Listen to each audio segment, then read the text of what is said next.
Hey YouTubers, I thought I'd do a quick and dirty video which explains the quality of this. I'm just using my webcam on my Mac. But I want to do a quick and dirty video on the Sony RX-100. A digital camera. Yep, that's right. I'm going to talk for a few minutes about a digital camera that I think is really nice, and I'm pretty happy with it. I thought I'd talk about my likes and dislikes. I'm not going to do a detailed review of it. There's going to be a million articles out there. There are a million YouTube videos on this camera. This is the Sony RX-100, and it's relatively new. I'm not sure how long it's been out, maybe 2 or 3 months. It's causing a little fanfare because it has a very large sensor for such a small camera. You can see it's very compact. Also a little fanfare for how expensive it is. But I think Sony's done the right thing here. They've created a compact camera that has really exceptional quality, in my opinion. But, you know, there's some problems with it as well, and I'll talk about those too. So I'm going to start with my likes. First off, as I mentioned, it's got a very large sensor for a compact camera. The sensor's smaller than Micro Four Thirds. It's smaller than APS-C. A lot smaller than a full-frame digital, but it's much, much bigger than competing truly compact cameras. They call it a 1-inch sensor. BS. Just know that it's much bigger than the competitor sensors. Why does that matter? It matters because larger sensors give you better quality in general. I won't go into tons of detail in this video about that, but let me talk about one specific thing. This camera works really great at high ISOs, and that's pretty uncommon for compact cameras. They usually don't go into high ISOs very well, and so I was surprised at the quality here. I've taken a couple of close-ups with this guy of one of my watches, and I believe one of them was at 3200 ISO. And it looked pretty darn good at web sizes, and it looked good enough at 100% crop. So that's pretty impressive. There's also a high pixel count, which usually isn't a great thing, but Sony's managed to squeeze really good quality out of this almost 21 megapixel tiny little camera. It's surprisingly good, and what's good about a high megapixel count, if you have good quality to start with, is you can crop more. And that's good because this guy doesn't have a super telephoto or anything. So if you wanted to get in closer to something, you can crop after the fact and not lose too much quality. So that's another benefit. Or another item that I like about it is this control wheel. And sorry about the low quality video, you probably can't really see this.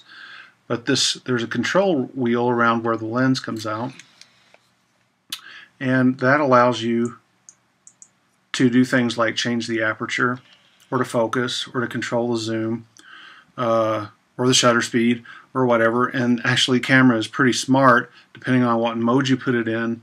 It's pretty smart about setting this control wheel to a reasonable setting and letting you control the camera with it. You can also control it manually. It's a really good idea. It feels pretty natural to kind of grab this guy and use it like this. So that's a really great feature, I think. Another cool thing, let me turn it on, is you can do bounce flash with this guy. Now, you have to do it manually, so that's not the greatest thing in the world, but what other compact camera lets you pull the flash back to bounce off the ceiling? There might be one, I don't know of it, but I'm also not a digital camera nut, so I haven't studied the whole field. That is a pretty cool feature, I've got to say. One more item that's nice about this camera is the video quality is actually really, really good, and I think it's somewhat competitive with my A55, which is, you know, the DSLT of Sony's. And if you take the convenience of this camera, it's almost like you don't want to carry a DSLR style camera when you get video of this quality. And I haven't shot tons and tons of footage, but the little bit I've shot has impressed me a lot. And I've got a YouTube video up that is a watch review on a Seiko dive watches, and you can see the quality there, and I'm super impressed with it, so I'm very happy about that. The other nice thing is it is an expensive compact. but it's built like an expensive camera. It feels really good in the hand. It's mostly metal construction. The controls all feel high quality, so it doesn't feel like a cheap plastic POS, if you know what I mean. So those are my likes. Dislikes, and they're fairly significant, but I can kind of look past it because I have other cameras. So first, the camera only focuses very close at its widest focal length. So that means you have to be at a very wide angle in order to focus the camera really close. And even then, it's not that close. So close focus kind of suffers with this camera. The second thing is kind of, again, related to focal length. You only get the maximum, the largest maximum aperture at the widest focal length. That's fairly common in cameras like this, but it's pretty extreme with this one. It has a very fast lens. Let me remind myself. It's an f1.8 at its widest focal length. That's pretty fast, and that's great. It gives you nice shallow depth of field. But as soon as you zoom the smallest amount, you start losing that large maximum aperture. And once you've zoomed it all the way to its longest focal length, it's at f4.9, which is not fast at all. This is compensated for by the high ISO performance, which is good, but that doesn't totally compensate for the lack of shallow depth of field if that's what you want in a given photo. I don't like, this is kind of minor, but I don't like where the flash pops up. This camera's so small, I want to hold it like this. Problem is, that's right where the flash is.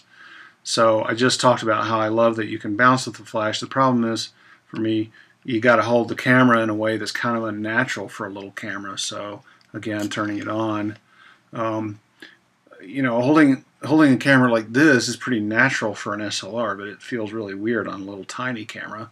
If you hold it like this and you have it in an automatic mode, it'll want to pop up the flash, and it'll either knock your finger off or you're going to, perhaps, I don't know if this would really happen, harm the mechanism of the pop-up of the flash. The instruction manual says don't hold the camera here. That's how I want to hold it. It's a little bitty camera. So again, like I said, it's a minor complaint. The other two complaints are a little more important in my opinion, but I thought I would mention this just in case it would matter to anyone. All that being said, it's a pretty amazing camera. It produces awfully good quality for its size. You can throw it in a pocket, literally, and get results that are very close to Micro Four Thirds and sort of close to a DSLR under the certain conditions. So that's a pretty cool thing in a little camera like this. So overall, I give it a big thumbs up if you keep those dislikes in mind. Thanks for watching. I'll be back with more camera stuff later.